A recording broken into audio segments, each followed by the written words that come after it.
Hello, friends. Welcome. I am so happy to have you here today, and I am thrilled that Kaitlyn Vittozzi is joining me. She is a dear friend, a fellow yogi, and she is doing the most remarkable work in the yoga therapy space. So Kaitlyn is a yoga therapist, and she specializes in chronic pain relief, stress reduction, and postpartum anxiety. She's been teaching since 2014. We're recording this in 2020. And her classes are so phenomenal. They have this great emphasis on alignment and strength paired with body awareness, which we're going to get into more today. But that body awareness piece allows the participants to connect more deeply with what their bodies are experiencing moment to moment, breath to breath on their yoga mats, so that they can then take that off their mat and back into their lives. Kaitlyn is no stranger to corporate stress. She and I have had a lot of conversations about that. So she knows the physical ache that working all the time can leave on the body. And she is so skilled at helping her clients to improve their relationship with their physical, mental, and also emotional tensions that show up. She's a firm believer that if you can move better, you can feel better. In addition to yoga and yoga therapy, she also teaches meditation, paddleboard yoga, and she loves spending her downtime with her dog, who sometimes makes an appearance on her Instagram feed. It's a super cutie. So Kaitlyn, welcome. Thank you so much for being here. Thank you so much for that super kind introduction, Meg. From the heart, totally true. So I want to get right into the body awareness piece. Before we pressed record today, we chatted a little bit about how it can be so easy for us to disconnect from our body. And I know that's something that you are super mindful of when you teach and also when you have yoga therapy clients. So can you walk us through what happens when we disconnect and what we can do to reconnect and then stay connected? Yeah, great question.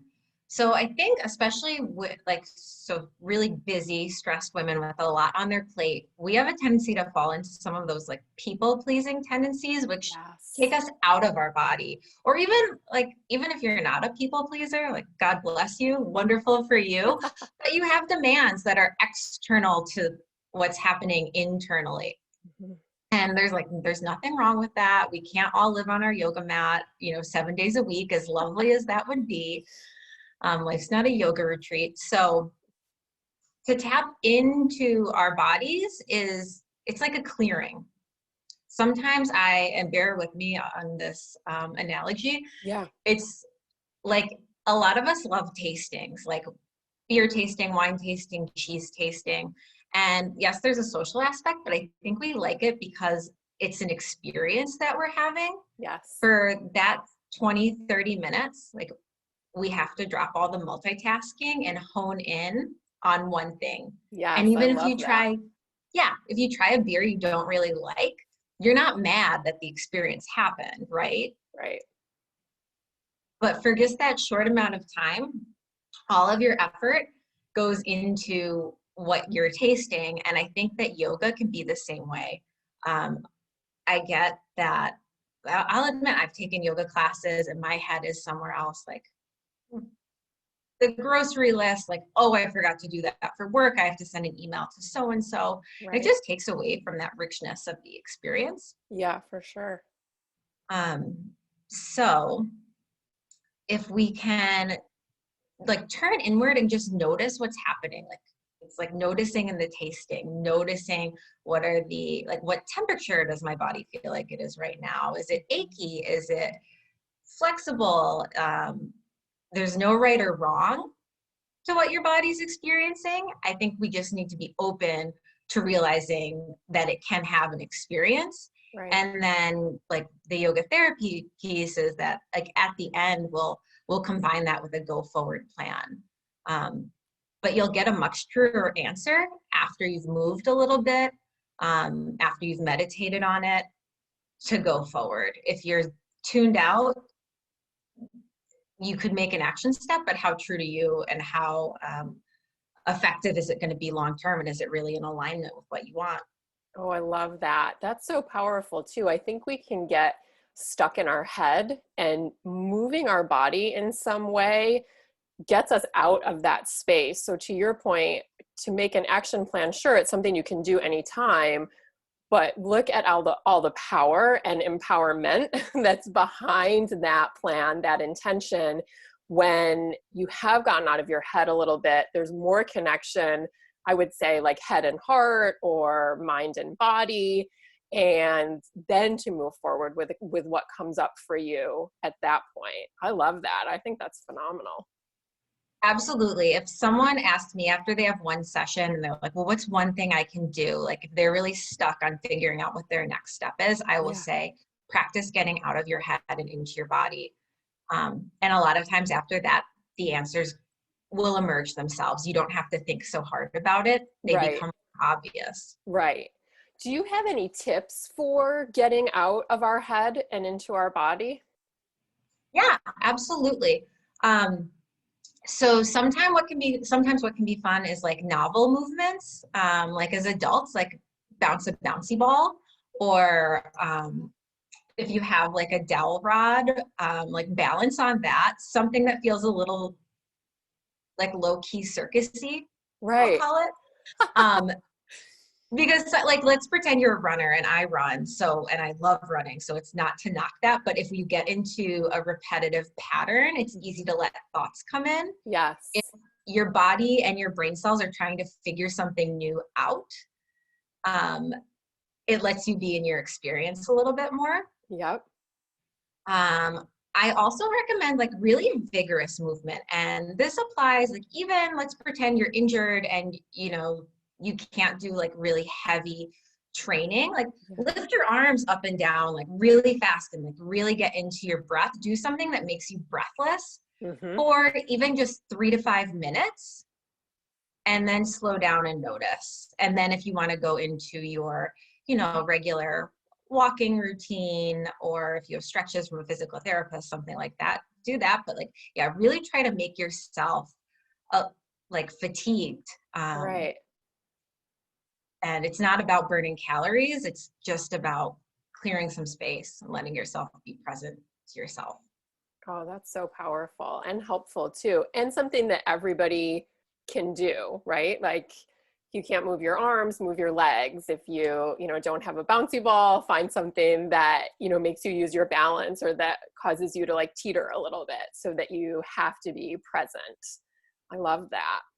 Yeah, or like roll around on the floor. It sounds so ridiculous. If you do have kids at home, they'll like love it. Something as simple as that we just don't do as adults.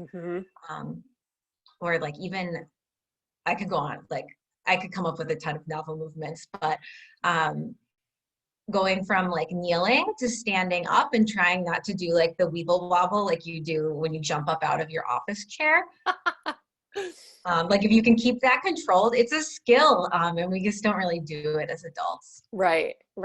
You posted, I think just recently, on Instagram, a photo of you on the floor with your dog, and the caption was, as adults, we don't often get on the floor. Certainly we don't get on the floor as much as we do when we're kids, but that movement is so important, and it's kind of like the use it or lose it idea that, get down on the floor, do something different to get out of your head, but also to keep that part of you active and toned, in the sense that you still have that capability, you still have that skill.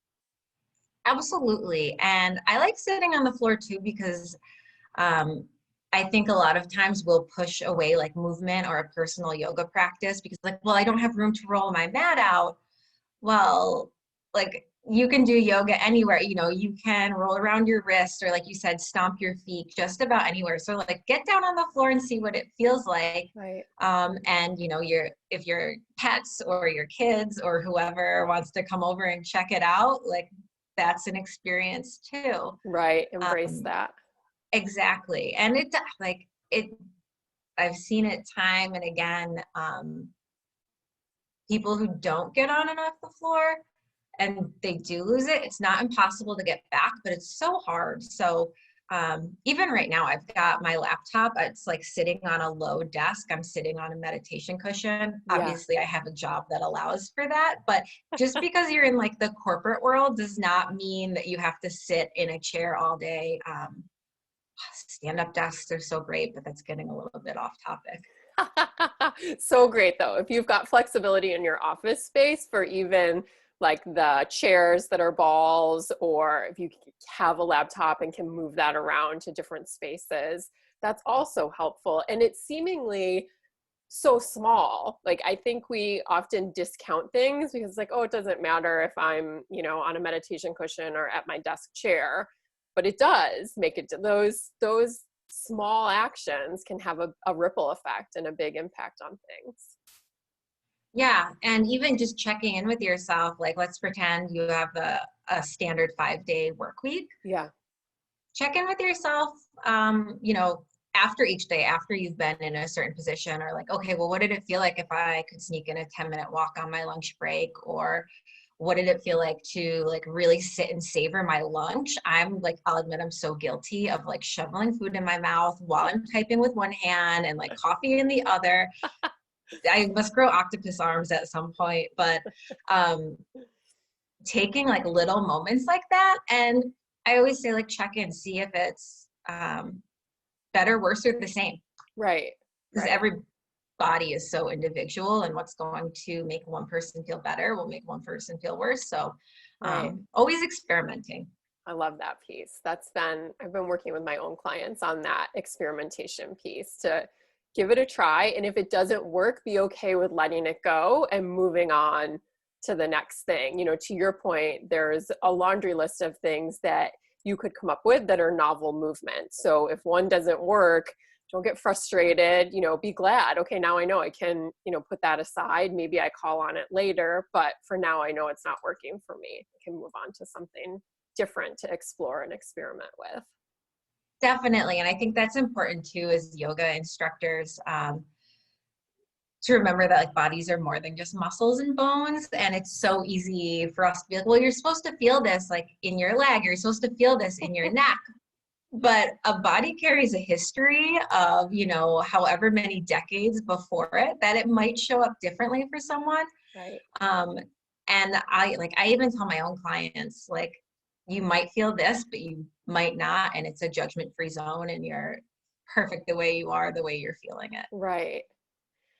Given that everybody is unique, every body is unique, and you're working with some pretty distinct kind of targets, or your clients fall into kind of those 3 buckets that we talked about at the beginning, but they're obviously all unique. Is there something or a few things that are coming up for them that you see like time and time again?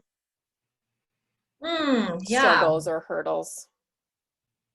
Yeah. I hear a lot of, I feel disconnected from my body. Yeah. And that could be for so many reasons, like after giving birth, whether it's your first time or your 5th time, any type of grief, medical diagnosis or injury. I think we do get attached to like a specific image of the way our body is supposed to be and the way it's supposed to work. And when it doesn't do that, it's more than just the physically, I can't reach and grab the jar of peanut butter on the top shelf anymore. Right. And there's really a mental, emotional, spiritual, energetic component that comes along with that. So I think it's important to go through all of those layers to see what's happening. Right. To find out how that disconnect is landing in your body, how it's showing up in your life away from the yoga mat, and if you need to mend it or something else has to change. Right. I think sometimes that disconnect can be a way of like self-protection, self-preservation. And although I think long-term it doesn't serve us well, there's a reason that it's happening. And to your point, when we can go through those different layers and those different kind of pieces of ourselves and figure out a little more clearly, okay, what is happening here and why is it happening? To your point earlier in the conversation, that awareness piece is so powerful and is so huge as you determine what's really happening for me and how can I move forward from this. Right. It's like that mismatch that shows up in our life that can be the catalyst for like really wonderful change to take your life like somewhere better than it's ever been before. Yeah. But it's that letting go of what you thought it was supposed to be.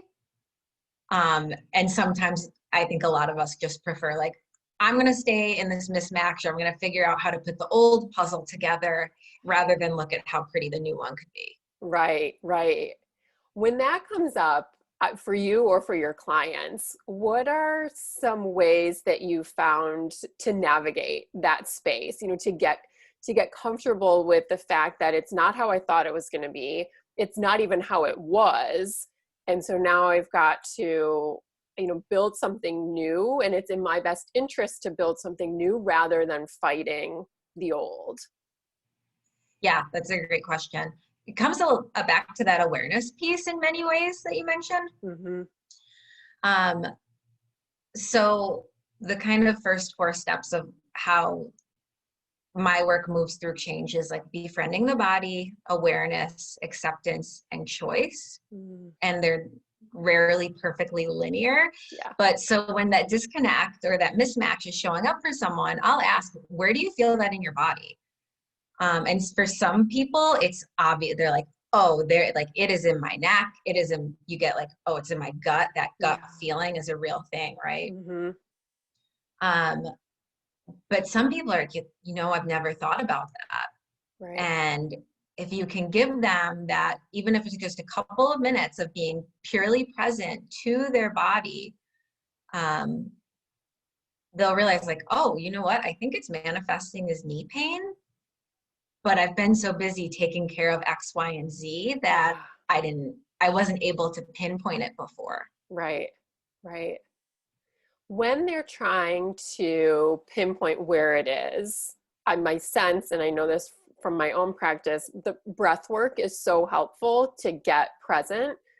Is there anything else that's helpful to tune in to the body when you're trying to develop that awareness piece? Yeah, any type of breath and movement are great. I'll even do like a standing body scan in a posture. So like start with your feet, your ankles, knees, hips, belly, and this is like all the way up. Yeah. This is really abbreviated, but you could really like linger. You could turn a whole hour session into just noticing one part of the body at a time and seeing, how fluid or how tight does that feel? I love that too, the fluid versus tight, because the awareness is the point, I think, is not to only notice what's not working well. Like if something's working well, there may be opportunity to amplify or capitalize on that in a really good way, a really positive way. So I think the point of tuning in is not to just notice like the bad, but also, right, to notice, what is working well, what am I doing that's helping me to feel really good? And can I do more of that in some way? Yes, absolutely. And thank you for bringing that up, because while I realize like therapy of any sort, even, physical therapy or massage therapy, we know it's doing good, but it can be very uncomfortable at the time. But if you just like force someone to be uncomfortable for a full 60 or 90 minutes at a time, it's a lot to swim in, especially because we're not at a yoga retreat center. We are, we have to make dinner afterwards. Right. Or call in dinner, whatever. So especially for like chronic pain patients or postpartum clients, a lot of times it's really good to like, well, what pose do you love? Or like, what can you do? And we'll start there. Yeah. And then we'll dip our toe into the water of like that discomfort and see what shows up. But we don't have to live there, because probably if you're coming to a coach or any type of therapist, you're already aware of that mismatch, and that there is some discomfort happening. If your life is perfect and sunshine and roses and you want to seek professional help, like more power to you. But I think that's a great point. Like definitely start with what you like. And I would even recommend that to anyone watching this. If you're having a really hard time, and you like, can't get into your movement practices or your yoga or what you used to love, like make a list for yourself of like, well, what do I like? Maybe it's like this neck stretch, or like, you know, stretching your wrists out, something like that. Make a list of what you can do and what feels good to do, and then build from there. Oh, I love that. I think that's so powerful.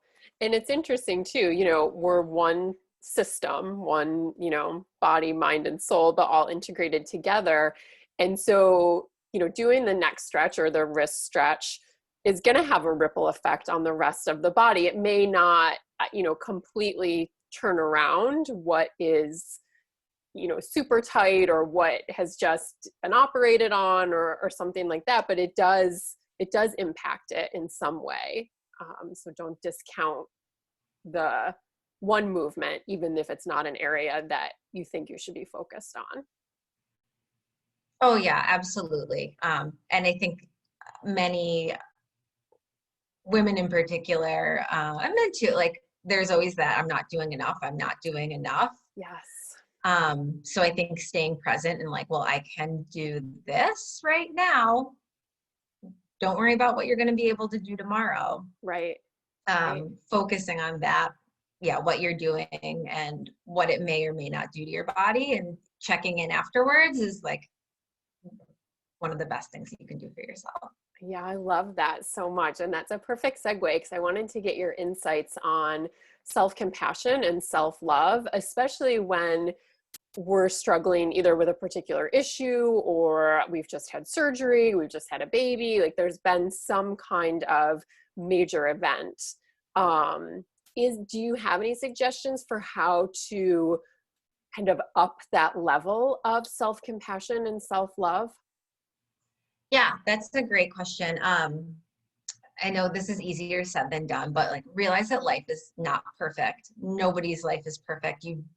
You might think you know what so-and-so's life looks like, but you have no idea what goes on behind closed doors and what they're feeling and what they're struggling with. So even if you're in a tough spot right now, just realize that there's no such thing as perfect. Right.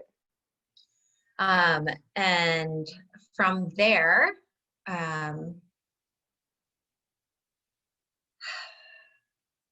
deep breaths. I just took one. Whenever I feel any aches or pains in my body, I really, and sometimes I will, I'm like, I did the stretch that I'm supposed to do, and like my neck should feel better right now. But what happens if you take like some really big breaths in the nose and out the mouth, or like in and out the mouth, if that's what's accessible to you? Right. Like think about like bones and muscles and organs like moving out and in together to really get that like whole body integrated, like you said, experience. Right. And just sitting and watching your breath for even just like 3 minutes is great. Mm-hmm. It's a good place to start. And sometimes, I'll be honest, I don't do this one a lot, but like self-massage, just to reconnect with yourself. Mm-hmm. Yep. And that's something you could even do at like the beginning or the end of a yoga practice, right? Or like before and after your run. Yep. Just to like reconnect with the body. I feel like so often we just complain about it when it's not the way we want it to be, or when it's not doing what we want it to do. We don't take any appreciation for it. And like, just like anything else, nobody can like give all the time or receive all the time. There has to be a little giving and receiving on both sides. So just be patient with your body and give it a little love, and see if that seed starts to plant anything. Yeah, that's beautiful. Or starts to grow. There's my garden analogy. I love it. Beautiful.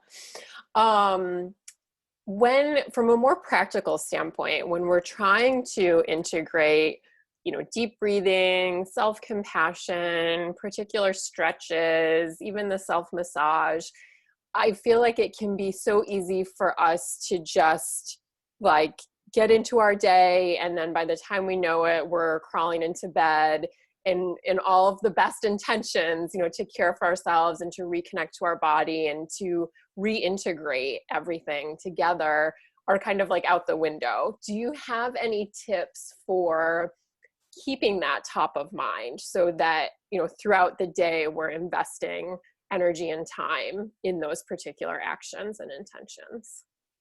Yeah, schedule it like it's a meeting with yourself. Yeah. And be aware too of like what's going to get in the way of that. Mm-hmm.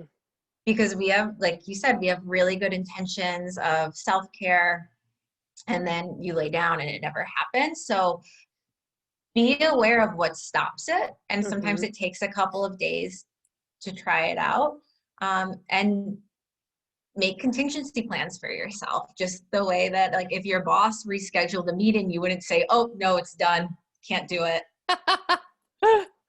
I love that. Yeah, I think that's really powerful. Set the reminder, schedule it like you would something important, but then also have a plan ready and in place. Okay, if I'm not able to do it at, X particular time, here's how I'm going to be sure that I honor that throughout the day, maybe at a later point. I think that's a great suggestion. Yeah, definitely. You didn't get your 60-minute Pilates class in, but can you do like 20 minutes before bed? Yeah, exactly. How do you stay motivated, or how do you encourage your clients to stay motivated to invest in that self-care? Yeah, and so much of this like comes back to just like how I teach and how I offer therapeutic yoga services is it's always checking in with the body and see what happens. So not to sound like a broken record, but see what happens when you don't.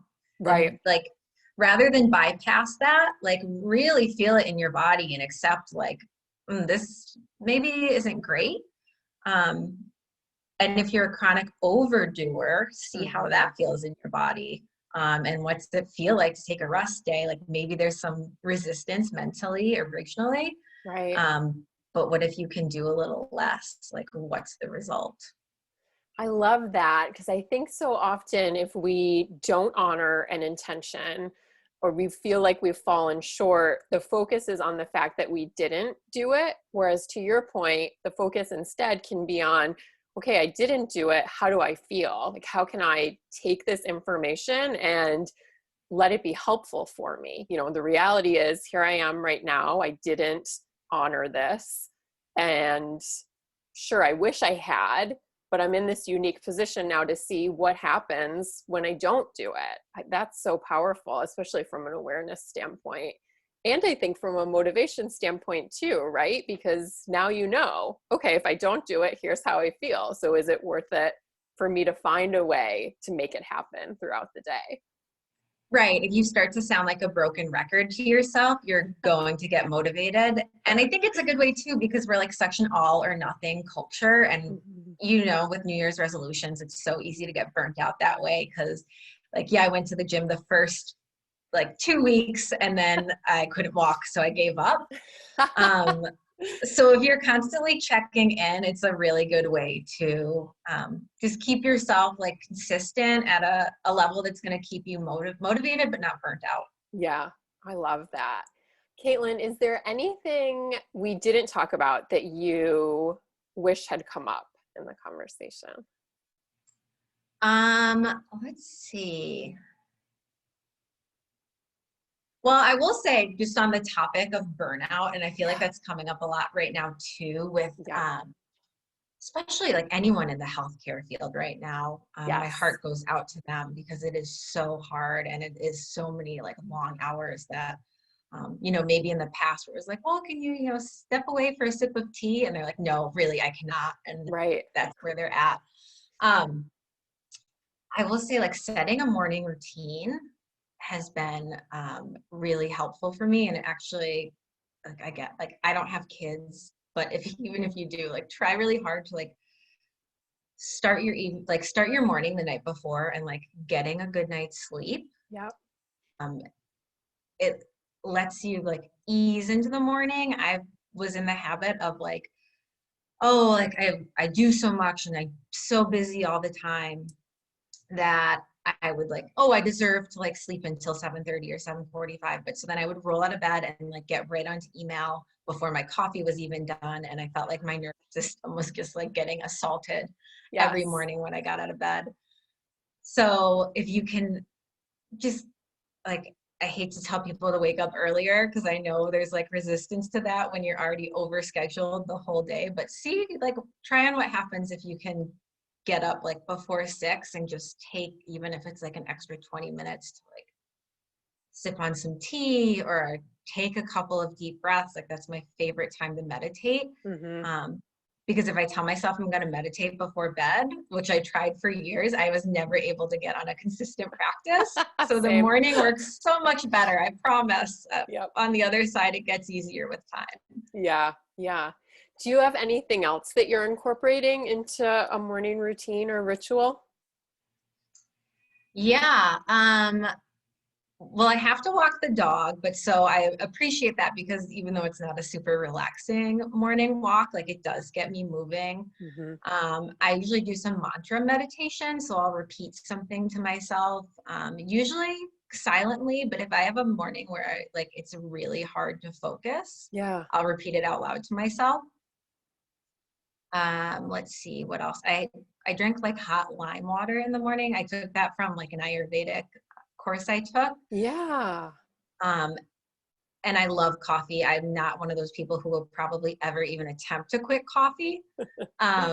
But so I have that first, and then after I meditate, then I'll move on to my espresso or my coffee. And same thing, like it just lets you ease into the day a little bit more because there's so many demands on us once we get going. Right. And notice like if you're on the opposite end of the spectrum, I know that's not the core group for this YouTube channel, but let's like say that your days feel really empty right now. Right. Getting up and going for that like vigorous walk first thing in the morning can kind of like charge up your system, and that might make a difference. So always looking for opportunities to change things up and see what the end is. And I love that, finding the balance between stillness and movement. And you're incorporating both so well into your morning ritual. I mean, there's a little bit of each so that you've got both, which is great support for the nervous system, but I think also keeps you interested and engaged, that it's not the same old thing every morning. There's an element of difference. Yeah, absolutely. Let's see if I had anything else. I think that's it. I would love to hear, before we wrap up, a little bit about the mantra practice. So do you come up with your own based on what's happening for you, what you're trying to manifest, or even like hurdles that you're coming up against? Are you following prompts from somebody else? What are you finding is working well? Yeah, so I have a go-to that I do almost every day, which is, and this is from the book Ayurvedic Lifestyle Wisdom. It is, let's see, it's not 5:30 or 6 a.m. So let's see if it rolls off the tongue as easily. See, I'm falling into a pattern. It's this body I witness, therefore this body I am not. I am the witness alone. And I use that mostly because the power of witness and like being able to watch your body and watch your reactions and your responses, I think is important as we go throughout the day, rather than like maybe I'm inclined to like jump to reactivity.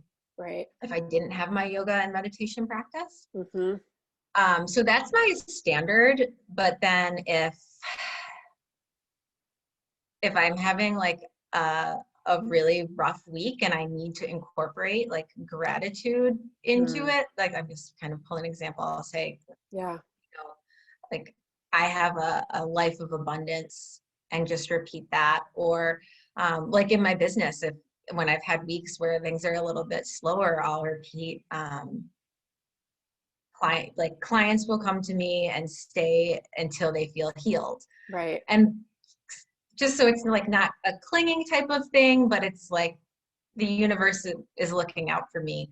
So it really depends. I know for some people, like it looks more like prayer.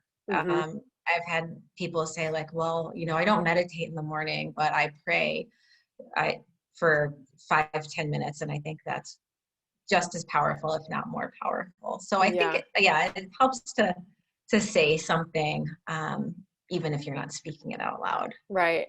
That helps too, I think, with like any kind of disconnect or getting stuck in your head. allowing yourself that time and space to repeat something at least a handful of times can help kind of silence or at least crowd out some of the chatter that happens between our ears. Yeah, it's a really good anchoring strategy. And that might be a place too to come back to that self-compassion and gratitude for your body. Something like I'm perfect just the way I am, like that for 5 minutes in the morning could be so powerful. Or I even say start with like 90 seconds if 5 minutes seems way too much. I stop at 10. I'm not a heavy duty meditator. I'm sure you could run circles around me, but it depends on the day, right? I think if you get into that intention and can honor that of really tuning in, how many minutes do I need today? Is a 5-minute practice going to serve me well? Or is this a day where I need a little bit more time to really drop in fully? Because I think it's different for each of us and it's different every day, depending on what's happening for us and how we're feeling.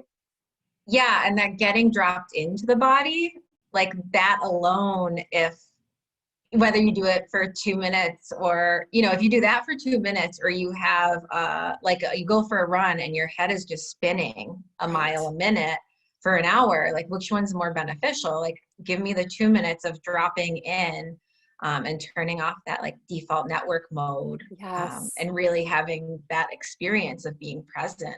Yeah. Oh, I love that. That's such a great note to end on too. I think so inspiring and empowering. Kaitlyn, what is on the horizon for you? What's coming up? Yeah, so for 2021, I'm virtual groups that'll be posted shortly. And I'm beginning in February, I'm going to start seeing couples as well as mother-daughter together for yoga therapy. So I'm really excited about that. At first, when I was like couples, I didn't want to work with couples, but as I'm working with people, it seems so obvious that it's so important to really like have that dropped in experience with whomever you're living with, or mother daughter, whatever the relationship is, to have that experience together, just to make it more powerful than someone always trying to do everything on their own, and then maybe they feel truly seen or heard. Right. Well, and I'm sure you've experienced this too. The more connected we are to ourselves, I think the better able we are to connect with others. So how powerful to go through that kind of self-connection process with somebody who is close to you, who you love and care about, who you live with, for you both then to have those parallel experiences.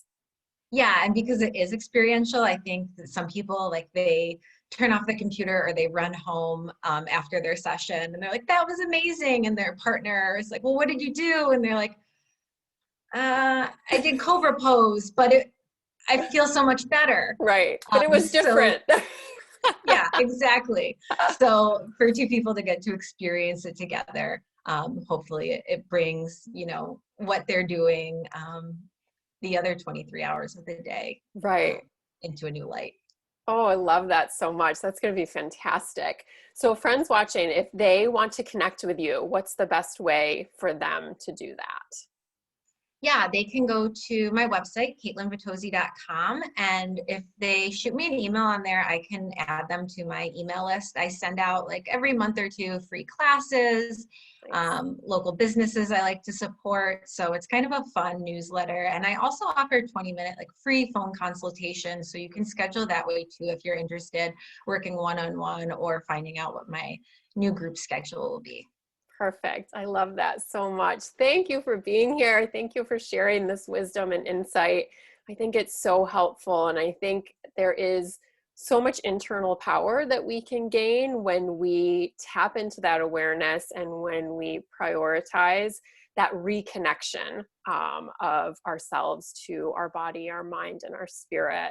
So thank you. This was so helpful. And I'm so grateful that you were here. Thank you so much for the opportunity, Meg. Oh, you're so welcome. Everybody, sending you so much light and love from my heart, from Kaitlyn's heart to all of yours.